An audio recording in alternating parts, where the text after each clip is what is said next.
চট্টগ্রাম আদালত প্রাঙ্গণে ইসকন সদস্যদের হামলায় শিক্ষানবিশ এক আইনজীবী নিহত হয়েছেন। ওই আইনজীবীর নাম সাইফুল ইসলাম আলিফ।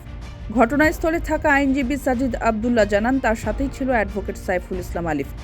আসার পথে পা পিছলে পড়ে গেলে ইসকনের সন্ত্রাসীরা তাকে পেছন হতে তুলে নিয়ে যায়। পরে ঠান্ডা মাথায় জবেও করে হত্যা করেছে। সবাইকে ডেকেও তাকে বাঁচানো যায়নি। মঙ্গলবার বিকেল 4:30টার দিকে নিহতের বিষয়টি গণমাধ্যমকে নিশ্চিত করেন চট্টগ্রাম মেডিকেল কলেজ হাসপাতালের জরুরি বিভাগে কর্তব্যরত চিকিৎসক নিবেদিকা ঘোষ। তিনি বলেন, আদালত প্রাঙ্গণের সংঘর্ষের ঘটনায় আহত হয়ে আরও 7 জন হাসপাতালে চিকিৎসা নিচ্ছেন। চট্টগ্রামের আরও বেশ কয়েকজন আইনজীবী বলেন, ইসকন সদস্যরা আদালতে তাণ্ডব চালিয়েছে। তারা এক আইনজীবীকে কুপিয়ে ও পাথর মেরে হত্যা করেছে। এই হত্যাকাণ্ডের বিচার ও দ্রুত ইসকনকে নিষিদ্ধের দাবি জানিয়েছেন তারা।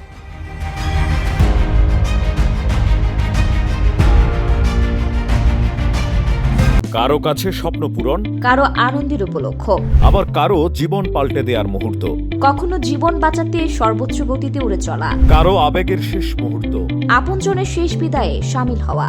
এমন সব ইচ্ছে পূরণে সর্বনিম্ন ভাড়ায় দ্রুতগতির বাহন প্রবাসীর হেলিকপ্টার। আপনার প্রয়োজনে যোগাযোগ করুন আমাদের হটলাইনে।